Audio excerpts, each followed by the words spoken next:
Assalamualaikum warahmatullahi wabarakatuh. Hello everyone. We want to explain our excitement about analysis the financial report of Gudang Garam and Sempurna. I would like to first introduce my group.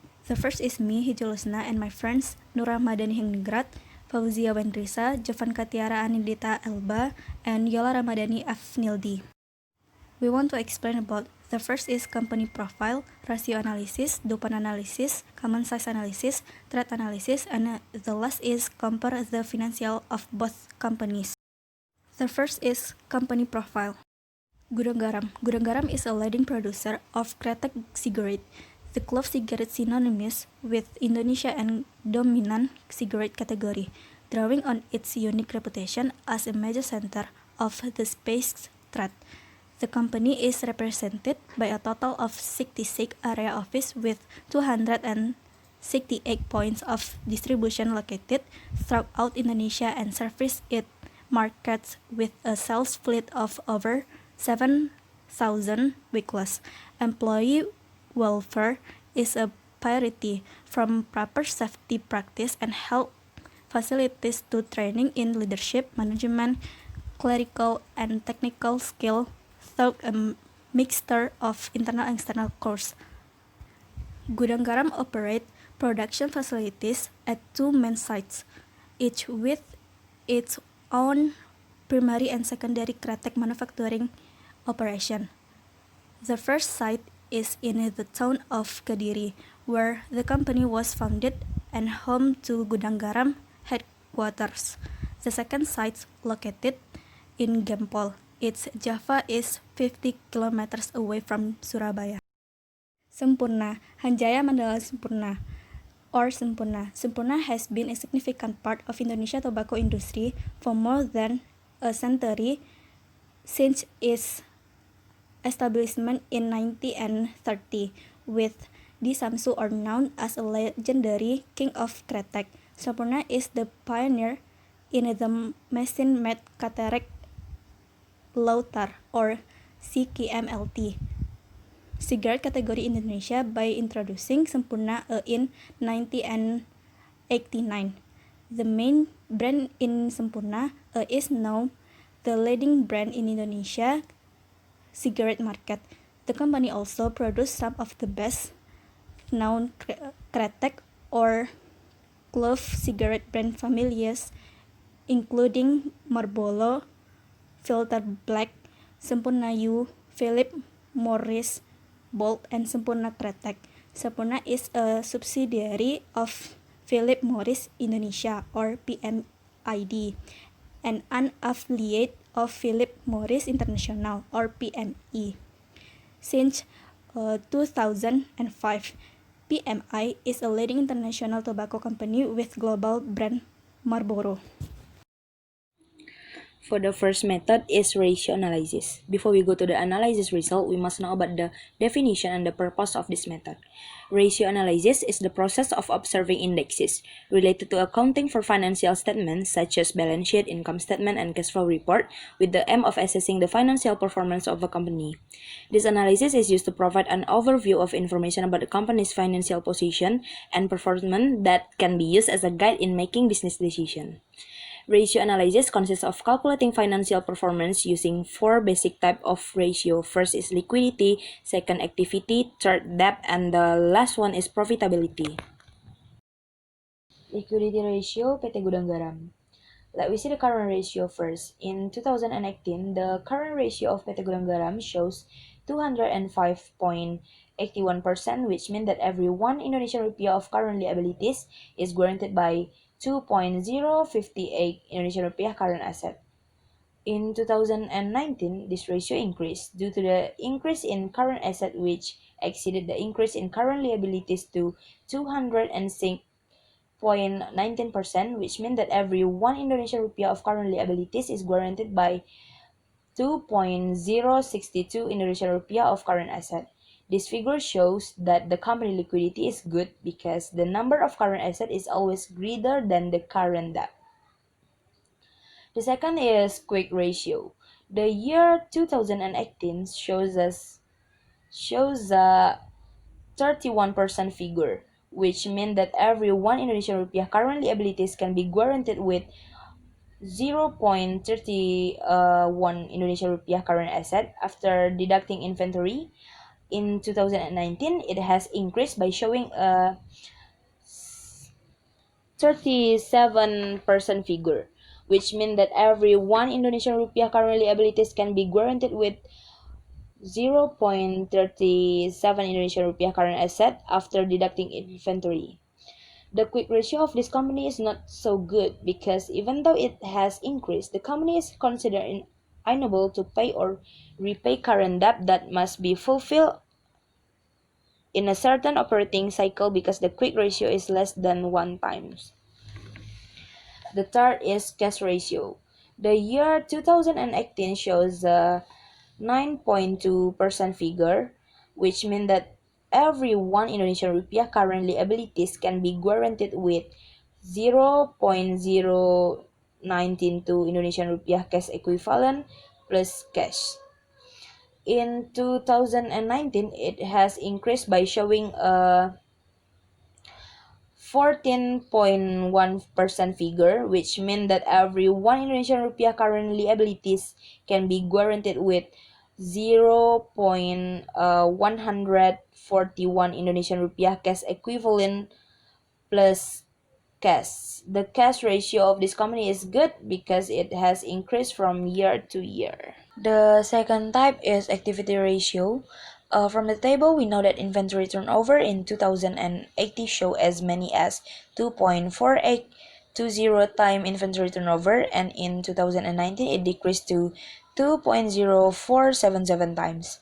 This company shows not so good inventory management because it has decreased from 2018 to 2019. And then total asset turnover.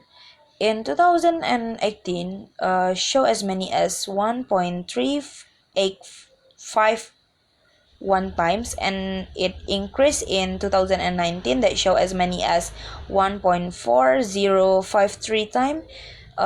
This means that the company has good asset management because it has increased. Next, fixed asset turnover. In 2018, show as many as 4.02 times, and it increased in 2019 that show as many as 4.16 times. This show that the company has an effective proportion of fixed asset because from year to year it has increased. Next, receivable turnover. In 2018 show as many as 5.55 time, and it increased in 2019 that show as many as 58.9 times. They show that the company can manage receivable effectively. For the average collection period in 2018 show the collecting period is 6.6 day, and it decreased in 2019 that showed the collecting period is 6.2 days. This decrease indicates that from year to year the company can shorten the collection period of account receivable effectively. Next is debt ratio. In debt ratio, there are debt ratio, time interest earned ratio, debt to equity ratio, and equity ratio. First is debt ratio. In 2018, showed the debt ratio is 0.347 times, and it increased in 2019 that showed the debt ratio is 0.352 times. Even though it has increased, it can be seen that in 2018 and 2019, the figure of total asset is still greater than the total debt. This shows the operational risk of the company is not large because asset still bigger than the debt. Next is time earned ratio.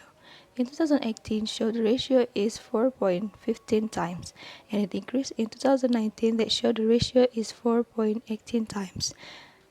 An increase indicates that the company is able to pay its interest expenses at maturity, and companies with high times interest earned ratio have lower credit risk. Next is debt to equity ratio. In 2018, showed the ratio is 0.53 times, and it increased in 2019 that showed the ratio is 0.45 times. As we know, for a large company that have gone public, the debt to equity ratio can be up to 2 times or more. And it can be seen that the company is very optimal because it has number that is less than 2 times. That is because total equity is greater than the total debt. Next is equity ratio. In 2018 showed the ratio is 0.653 times and it increased in 2019 that showed the ratio is 0.6564 times. A company with an equity ratio value that is 0.50 or above is considered a conservative company because they access more funding from shareholder equity than they do from debt. Next is profitability ratio. First, there are GPM or gross profit margin. In 2018 showed the GPM is 19.48% and it increased in 2019 that showed the GPM is 20.61%. It indicates the company is able to run its production efficiently because the cost of the goods sold is relatively lower when compared to sales. The higher the gross profit margin, the better the operation condition of the company. Next is net profit margin or NPM.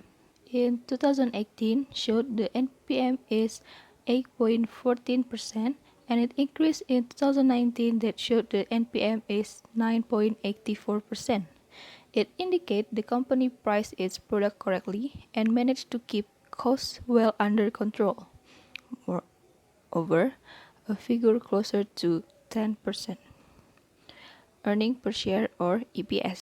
In 2018 showed the EPS is 4,050.5 rupiah and it increased in 2019 that showed the EPS is 5,655.3 rupiah.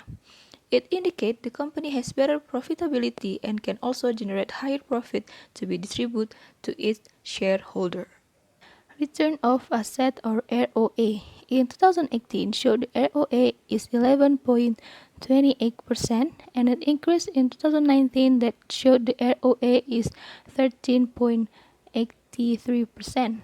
This shows that the company is more effective in managing its asset to generate a larger amount of net income. Next is return of equity. In 2018 showed the ROE is 17.28% and it increased in 2019 that showed the ROE is 21.136%. This shows that the company can efficiently use money for shareholders to generate profit and grow the company. Next is market ratio. First, price earning ratio or PER. In 2018 showed PER is 20.65 times, indicating that investors view of the future of the company's economy with confidence. However, in 2019 it fell down by 9.37 times, which showed investors are feeling anxious about the economic outlook of this company. This decline could be influenced by the internal or external factor of the company. Next is market ratio. In 2018 showed the ratio is 3.56 times and it decreased in 2019 that showed the ratio is 2 times. The liquidity ratio for PT Sampurna. From the table, we know that current ratio in 2018, the current ratio of PT Sampurna shows 430.20%, which means that every 1 Indonesian rupiah of current liabilities is guaranteed by 4.3020 Indonesian rupiah current asset. In 2019, this ratio decreased due to the increase in current liabilities, which exceeded the increase in current asset to 327.61%, which means that every 1 Indonesian rupiah of current liabilities is guaranteed by 3.276 51 Indonesian rupiah of current asset. This figure showed that the company liquidity is not so good because it showed a significant decrease. Next, quick ratio. The year 2018 shows 258%, which means that every 1 Indonesian rupiah current liabilities can be guaranteed with 2.58 Indonesian rupiah current asset after deducting inventory.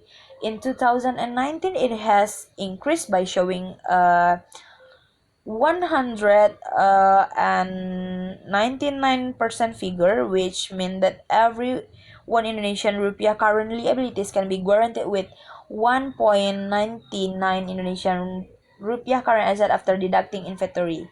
The quick ratio of this company good because even though it has decreased, the company quick ratio is still above 1 time, which indicate that the company financial condition is very good.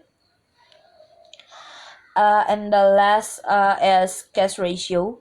The year 2018 show as 176.4%, which means that every 1 Indonesian rupiah current liabilities can be guaranteed with 1.764 Indonesian rupiah cash equivalent plus cash. In 2019, it has increased by showing 147.9% figure, which means that every 1 Indonesian rupiah current liabilities can be guaranteed with 1.479 Indonesian rupiah cash equivalent plus cash. The cash ratio of this company is not so good. A cash ratio that is too high, which is more than 1 time, may indicate that the company is not using the asset maximally because it holds too much cash on its balance sheet. And then activity ratio PT HM Sampurna. We see the inventory turnover in 2018 show as many as 5.3514 time inventory turnover, and in 2019 it decreased to 4.8810 times. This company shows not so good inventory management because it has decreased from 2018 to 2019. And then total asset in turnover in 2018 show as many as 2.2905 times, and it decreased in 2019 that show as many as 2.0935 times. This indicate the company has decreased in managing its asset effectively. And net fixed asset turnover in 2018 show as many as 2.82 times, and it decreased in 2019 that show as many as 2.54 times. This show that the company not really has effective proportion of fixed asset because from year to year it has decreased. Receivable turnover in 2018 show as many as 27.98 time, and it increased in 2019 that show as many as 28.01 time. This show that the company can manage receivable effectively. Average collection period in 2018 show the collecting period is 13.05 days, and it decreased in 2019 that show the collecting period is 103.03 days. It can be seen if the number is rounded up, it's remain the same to 13 days, so it can be concluded that the account receivable collection period from 2018 to 2019 is the same. Next is debt period of PT Sampurna. First, debt ratio. In 2018, showed debt ratio is 0.241 times, and it increased in 2019 that it showed the debt ratio is 0.299 times. Even though it has increased, it can be seen there is in 2018 and 2019 the figure of total asset is still greater than the total debt. This shows that the operational risk of the company is not large because asset bigger than debt. Next, time interest earned ratio. in 2018 showed the ratio is 3.84 times, and it decreased in 2019 that showed the ratio is 3.77 times. This indicates that the company has experienced a decline in its ability to pay interest expenses at maturity. Next is debt to equity ratio. In 2018 showed the ratio is 0.32 times, and it increased in 2019 that showed the ratio is 0.43 times. As we know, for the large company that have gone public, the debt to equity ratio can be up to 2 times or more. And it can be seen that the company is very optimal because it has number that is less than 2 times. That is because total equity is greater than the total debt. Next is equity ratio. In 2018 showed the ratio is 0.759 times, and it decreased in 2019 that showed the ratio is 0.701 times. A company with an equity ratio value that is 0.5 or above is considered a conservative company because they access more funding from shareholder equity than do they from debt.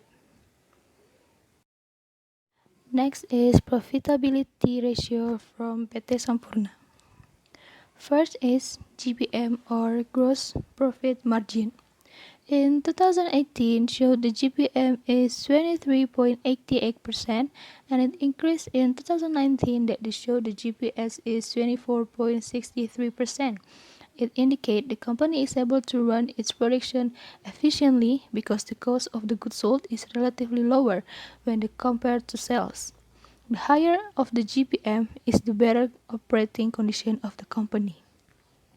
Next is net profit margin. In 2018 showed the NPM is 12.68% and it increased in 2019 that showed the NPM is 12.94%. It indicates the company priced its product correctly and managed to keep costs well under control. Moreover, a percentage more than 10%. Earning per share in 2018 showed the EPS is 116.39 rupiah and it increased in 2019 that showed the EPS is 117.97 rupiah.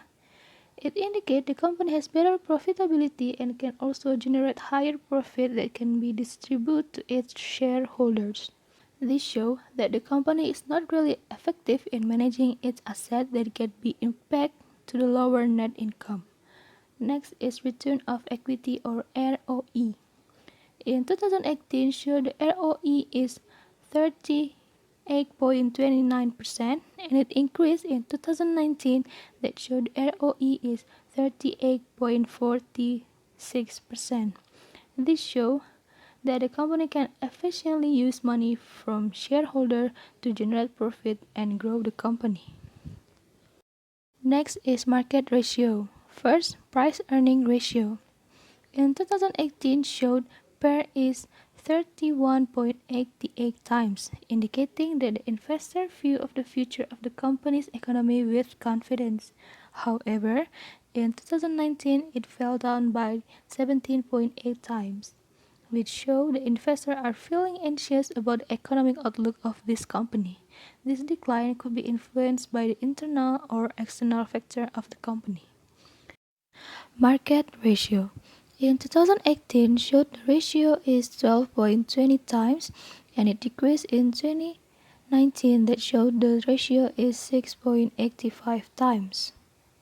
The fund analysis of PT Gudang Garam. There are three keys points in the financial statement that affect the return of equity ratio, operational efficient use and assets and portion of debt to equity. Operating efficiency is represented by net profit margin, which is calculated by dividing new incomes by total sales or revenue. Efficient use of assets is measured through the asset turnover ratio, and portion of debt is measured by the equity multiplier. calculated by the formula for total assets divided by total equity. With depend analysis, investor and analysts can dig deeper to find what factors are most likely to contribute to a change in ROE. Depend analysis can help determine whether private asset utilization or additional debt alter ROE. We see on the table 1. Net profit margin. In 2018 shows the figure 8.40% of every 1.00 sales can generate 0.0814 net profit. This ratio has increased in 2019 by 9.84%, or every 1.00 sales can generate 0.0984 net profit. This increase occurred because the increase in the net incomes was higher than the increase in sales. Second, total asset turnover. In 2018 has asset turnover as many as 1.39 times. This means that every 1.00 asset can generate 1.39 sales. Asset turnover in 2019 shows an increase of 1.40 times. This means that every 1.00 assets can generate 1.40 sales. Third, equity multiplier in 2018 has a leverage as many as 1.43 times, and the leverage in 2013 shows an increase of 1.54 times. This is because total equity has increased from the previous year, followed by an increase in total asset. But the increase in total equity is smaller than the increase in total asset. Fourth, ROE analysis depend. In 2018 shows the figure of ROE 17.44%. This ratio has increased in 2019 by 21.35%. This increase occurred by the increase in the net profit but was higher than the increase in equity. Well, in this occasion, we would like to discuss about DuPont analysis of PT Sampurna. Now, please look at the table. Based on the table, we can conclude that first, net profit margin in 2018 shows the figure 12.68%, or every 1 Indonesian rupiah sales can generate 0.1268 Indonesian rupiah net profit.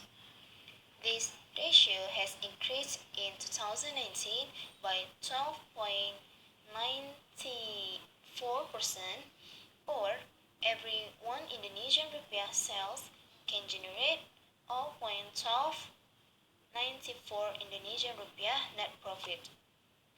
This increase occurred because the increase in net income was higher than the increase in sales. Next, the second is total asset turnover. In 2018 has asset turnover as many as 2.29 times. This means that every 1 Indonesian rupiah asset can generate 2.29 Indonesian rupiah sales. Asset turnover in 2018 showed a decrease of 2.08 times. This means that every 1 Indonesian rupiah asset can generate 2.08 Indonesian rupiah sales. The next is equity multiplier. In 2018 has leverage as many as 1.318 times. and the leverage in 2013 showed an increase of 1.427 times. This is because total equity has increased from the previous year, followed by an increase in total assets. But the increase in total equity is smaller than the increase in total assets. Analysis ROE analyzes the point. Now please look on the table again. In 2018 shows the figure of ROE 38.28%. This ratio has increased in 2019 by 38.46%. This increase occurred because the increase in net profit was higher than the increase in equity. Common size. Common size analysis for Gudang Garam. Common size or vertical analysis is a method of evaluating financial information by expressing each item in financial statement as a percentage of base amount for the same time period. A company can use this analysis on its balance sheet or its income statement. From the total asset owned by Gudang Garam, the proportion of current asset from 2018 until 2019 show the figure of 65.5% and 66.2%. For the current asset, the highest component was inventories at 55.8% and 54.5%, while the smallest component in current asset in 2018 was other current asset at 0.4%, and in 2019 prepaid expense was 0.3%, whereas for non-current asset it has decreased from the previous year, where in 2018 it was 34.5% and in 2019 it was 33.8%. The highest component in non-current asset is fixed asset in 2018 until 2019 at 33% and 32.3%, and the smallest component is prepaid income tax 2018 until 2019 at 0.1%. From the data in the table, we can see that the highest component of current liabilities is the short-term bank loan, namely 25% in 2018 and 20% in 2019. And the lowest component is the current maturities of long-term bank loan, namely 0% in 2018 and in 2019. From the data displayed, we can see that the highest component of non-current liabilities is post-employment benefit liabilities of 2.19% in 2018 and 2.2% in 2019, while the lowest component is long-term bank loans, net of current maturities of 0% in 2018 and 2019. The highest component in equity is unappropriate retained earnings of 63.6% in 2018 and 63.3% in 2019. The lowest component is the difference from the transaction with non-controlling interest, namely 0% in 2018 and 2019. In the liabilities and equity account, it's known that total equity is greater than total liabilities that has occurred in the both years. From the table, it can be concluded that this company has a fairly good financial condition, marked by percentage of the ratio of total debt and total equity of this company, which is less than 1. And then, we know that current liabilities have increased, namely in 2018 by 31.84% and 2019 by 32%. Likewise, on the non-current asset account, in 2018 it was 2.84% and in 2019 it was 3%. If the amount of the current debt is greater than long-term debt, this is still acceptable because the size of current debt is often caused by short-term operating debt. If the long-term is large, there is a concern that the company will experience liquidity disruption in the future. In addition, company profits are also increasingly depressed due to having to finance the loan interest. Income statement of Gudang Garam. We can see from the table in the income statement there was increase in gross profit, namely 90.5% in 2018 and 21% in 2019. The increase in gross profit could be caused by an increase in the price of raw materials, and later this increase in gross profit would have impact on the selling price of the product. Operating profit also increased, namely in 2018 by 12% and in 2019 to 14%. From the income statement above, it can be seen that there has been an increase in profit, where in 2018 it was 8% and 2019 it increased to 10%. Common size analysis for Sampurna. From the table, it's known that there was increase in the number of current assets, where in 2018 the total current assets were 81% and in 2019 it increased to 82%. The highest component of current assets is the cash and cash equivalent account, which is 33% in 2018 and 37% in 2019. Meanwhile, the lowest component of the current asset is related parties at 0% for 2018 and 2019. From the data show that total non-current asset decreased from the 19% to 18%. The decrease in total of non-current asset was caused by a decrease in total fixed asset. The highest component of non-current asset is fixed asset, namely 15.6% in 2018 and 14% in 2019. The lowest component is goodwill, which is shown as a figure of 0% for 2018 and 2019. From the data, we know that Sampurna has a fairly good financial condition, indicated by total equity that is greater than the total liabilities to be paid. There was an increase in total liabilities, namely in 2018 it showed 24%, while in 2019 it increased to 30%.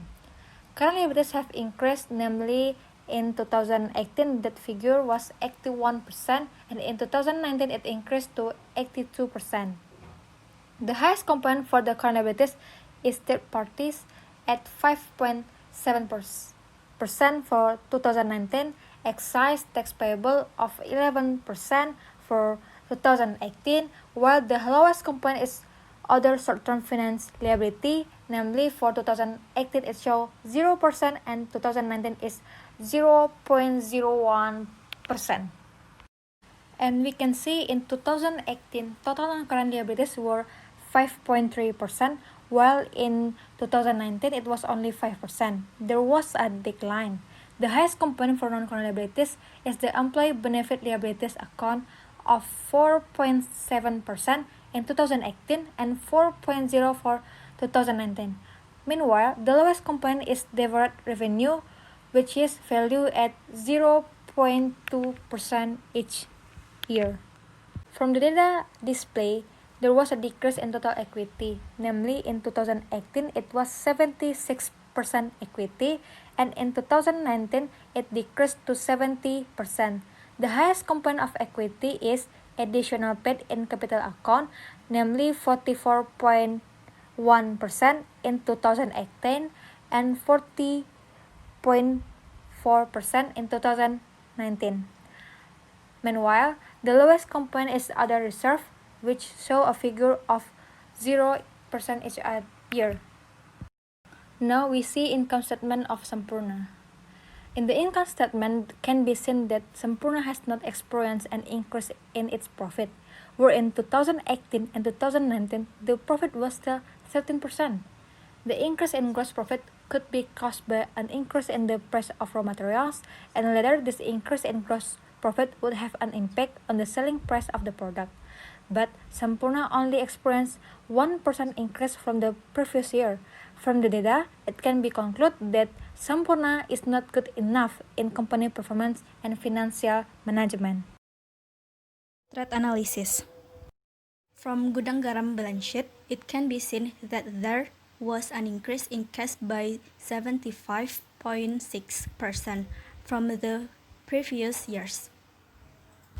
Now we can see the data from liabilities.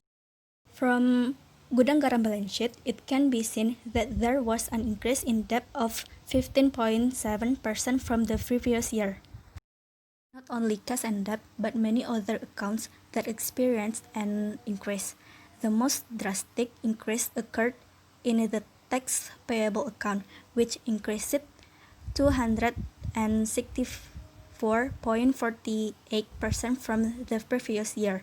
This increase was due to unpaid tax. Meanwhile, the amount of long-term debt also increased 100% from the previous year. This means it's obtaining the asset above it is financed through long-term loans. Income statement Gudang Garam. For the income statement, all components have increased except for other expense, net foreign exchange and interest expense. This means that the company has experienced an optimal increase in profit.